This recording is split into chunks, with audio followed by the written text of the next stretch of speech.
एक गांव में एक चुड़ैल का साया था जिससे उस गांव के लोगों की जिंदगी ही बदल गई। आइए देखते हैं कि गांव के लोगों के साथ क्या हुआ था। एक दिन गांव की 3 औरतें, जिनका नाम श्यामा, रूपा और सपना होता है, आपस में बैठकर बातें कर रही होती हैं। अरे रूपा बहन, मैं तुम्हें क्या बताऊं, मेरी सास ने तो मेरा दिमाग खराब कर रखा है। अगर मेरा बस चले तो मैं उसकी जान ही ले लूं।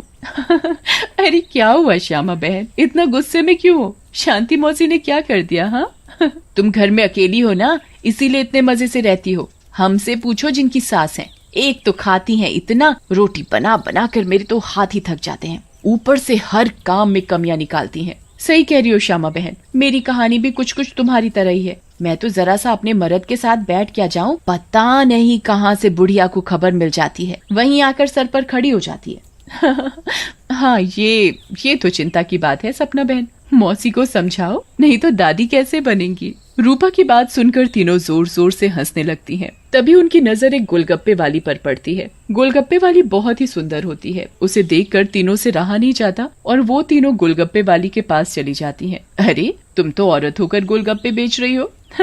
ये तो पहली बार देखा है। अरे तो बहन, इसमें बुराई क्या है, कौनो गलत काम थोड़ी ना कर रहे हैं, मेहनत कर रहे हैं। वैसे आप लोग खाओगे गोलगप्पे? बातें तो बहुत अच्छी बनाती हो, चलो देखते हैं गोलगप्पे कैसे हैं।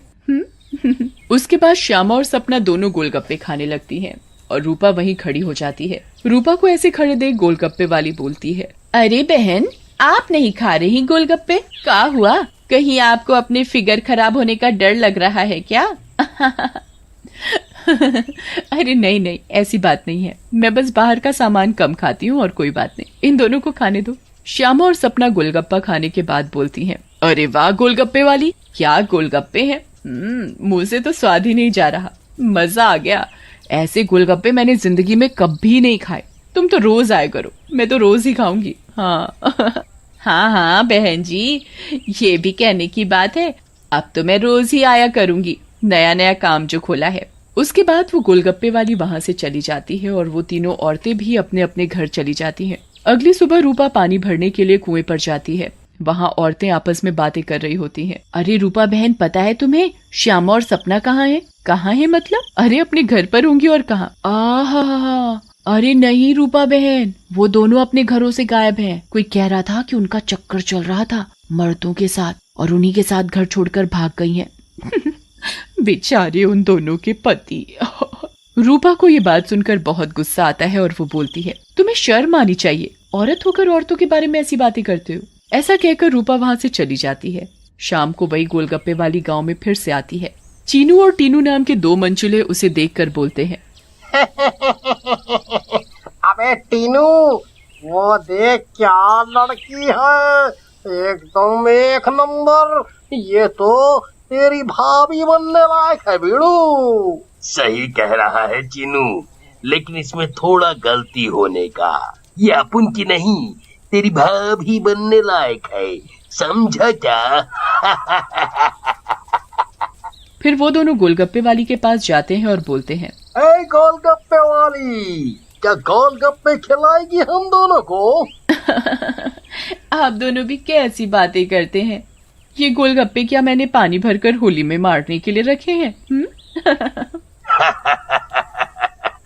आप बहुत मजाक किया हो मेरी तरह। वैसे क्या नाम है आपका? नाम में क्या रखा है साहब, आप गोलगप्पे खाइए ना, अगली बार आऊंगी तो नाम भी पता चल जाएगा। फिर चीनू और टीनू गोलगप्पे खाने लगते हैं। वाह, क्या गोलगप्पे हैं, इतने टेस्टी, लगता है तुम्हारे हाथ चूम लूं। मजा आ गया, मजा। फिर टीनू और चीनू गोलगप्पे वाली के सारे गोलगप्पे खा जाते हैं। अरे आप दोनों तो बहुत सारे गोलगप्पे खा गए, कहीं आपका पेट ना खराब हो जाए। कुछ नहीं होगा हम दोनों को, हम दोनों का बॉडी एकदम स्टील के माफिक है। वैसे कल आएंगी आप यहाँ? लेकिन गोलगप्पे वाली कुछ नहीं बोलती और वहाँ से चली जाती है। रात में ज्यादा गोलगप्पे खाने की वजह से टीनू और चीनू के पेट में दर्द होता है। हाय रे, मर गया। अरे टीनू भाई, ये लड़के का चक्कर अपन दोनों के लिए भारी पड़ गया रे। बहुत तेज दर्द हो रहा है पेट में। सही बोल रहा है भाई, अपन के पेट में भी बहुत गुड़गुड़ गुड़गुड़ सा हो रहा है और टॉयलेट तो कई बार होकर आया। मर गया रे, फिर से आ गई। टीनू और चीनू दर्द के मारे पेट पकड़कर बैठे होते हैं। तभी वो गोलगप्पे वाली उनके पास आ जाती है और बोलती है, क्या हुआ मेरे आशिकों, ऐसे क्यों बैठे हो, पेट में दर्द हो रहा है क्या? तुम्हें पता था क्या मिलाया है तुमने इसमें, बताओ। लेकिन तभी गोलगप्पे वाली चुड़ैल के रूप में आ जाती है। उसे ऐसे देखकर टीनू और चीनू दोनों घबरा जाते हैं और भागने लगते हैं। ये क्या हो गया अपन लोगों के साथ? हम तो परी समझ रहे थे, ये तो चुड़ैल निकली। अब हम क्या करेंगे? भागो रे भागो, अपनी जान बचाकर भागो। अब हम क्या करेंगे? करेगी तो ये चुड़ैल, अगर हम यहाँ से नहीं भाग पाए, इसलिए भागो यहाँ से। लेकिन चुड़ैल उन दोनों को पकड़ लेती है और मार डालती है और वहाँ से चली जाती है। इसके बाद तो मानो ये रोज की बात हो जाती है। रोज वो चुड़ैल गोलगप्पे वाली बनकर आती और गोलगप्पे खिलाकर रात में लोगों को मार डालती। इन सब से गांव वाले बहुत परेशान हो जाते हैं और एक दिन पंचायत बिठाते हैं। पंचायत में रूपा भी जाती है। अरे भाइयों, गांव संकट में है, हम सबको मिलकर इस समस्या का समाधान निकालना पड़ेगा, नहीं तो एक एक करके पूरा गांव ही खाली हो जाएगा। तभी रूपा का पति दीनू बोलता है, लेकिन सरपंच जी, हमें तो कुछ पता नहीं है कि ये सब कौन कर रहा है, या लोग अपने आप घर छोड़कर जा रहे हैं। सही कह रहे हो दीनू बेटा, लेकिन हम ऐसे शांत तो नहीं बैठ सकते और अपने गांव वालों को जाने नहीं दे सकते। हमें कुछ तो करना ही होगा। हाँ। फिर पंचायत में कोई भी फैसला न निकलने पर सभी गांव वाले अपने अपने घर चले जाते हैं। उसी दिन दोपहर में चुड़ैल फिर से गोलगप्पे वाली का भेष बदल कर गाँव में आती है। रूपा उसके पास जाती है और बोलती है, अरे गोलगप्पे वाली, जरा गोलगप्पे खिला दे, सुबह से मन खराब हो रहा है, शायद चटपटा खाने से ठीक हो जाए। लेकिन तभी उसकी नजर गोलगप्पे वाली के पैरों पर पड़ती है। गोलगप्पे वाली के पैर उल्टे होते हैं। रूपा ये देखकर समझ जाती है कि हो न हो ये इसी का किया धरा है। रूपा सब समझने के बावजूद गोलगप्पे खाने लगती है और खाकर वहाँ से चली जाती है और दीनू के घर में जाकर सारी बात बताती है, जिसे सुनकर दीनू बोलता है, तुम पागल हो गई हो क्या रूपा? अगर उस गोलगप्पे वाली पर तुम्हें शक था तो तुमने गोलगप्पे क्यों खाए और अपनी जान जोखिम में क्यों डाली? मैंने अपनी जान जोखिम में नहीं डाली, तुमने एक बात पर ध्यान नहीं दिया।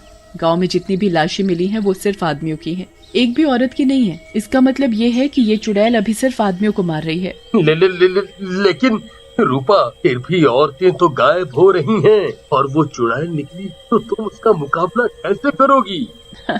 हम औरतों में बड़ी शक्ति होती है, हम अगर अपनी पर आ जाएं तो किसी को भी अपने बस में कर लें। ये तो एक चुड़ैल है, इसे मैं देख लूंगी। तुम चिंता मत करो। फिर रूपा और दीनू अपने कमरे में सो जाते हैं। लेकिन रूपा की चिंता में दीनू को नींद नहीं आती और वो आंख बंद करके लेटा रहता है। रात में चुड़ैल उन दोनों के कमरे में आती है और रूपा को यूं आराम से सोते हुए देखकर हैरान रह जाती है। ये औरत तो वाकई बहुत निडर है, क्या मत सो रही है, लेकिन आज के बाद डरेगी। ऐसा कहकर चुड़ैल सोती हुई रूपा को उठा लेती है और जंगल की ओर चल पड़ती है। दीनू भी चुपचाप चुड़ैल का पीछा करने लगता है। चुड़ैल एक गुफा के सामने पहुंचकर रुक जाती है और गुफा को खोलती है। खुल जा सिमसिम। गुफा का दरवाजा खुल जाता है और चुड़ैल अंदर चली जाती है। दीनू भी चुपके से उनके पीछे पीछे अंदर चला जाता है। अंदर जाकर चुड़ैल रूपा को एक अंधेरे कमरे में ले जाती है और रोशनी करती है। जैसे ही वहाँ रोशनी होती है, गांव की बाकी औरतें भी रूपा को दिखाई देती हैं। श्यामा और सपना भी वहाँ होती है। अरे चुड़ैल, ये सब क्या है? गाँव की औरतें, तुम ये क्या कर रही हो? लेकिन चुड़ैल कुछ नहीं बोलती। रूपा बहन, ये चुड़ैल पूर्णिमा के दिन हम सब औरतों की बलि देगी, बचा लो हमें। ये बचाएगी तुम्हें। इसकी जान तो खुद खतरे में है। तभी वहाँ दीनू आ जाता है और बोलता है, रूपा की नहीं चुड़ैल, बल्कि तू खतरे में है। दीनू सब औरतों को जलती मशाल दे देता है। चुड़ैल, तूने हमको और गांव वालों को बहुत परेशान किया है, गोलगप्पों की कसम, तुझे छोड़ेंगे नहीं। ऐसा कहकर औरतें चुड़ैल के ऊपर मशाल डाल देती हैं और चुड़ैल जलने लगती है।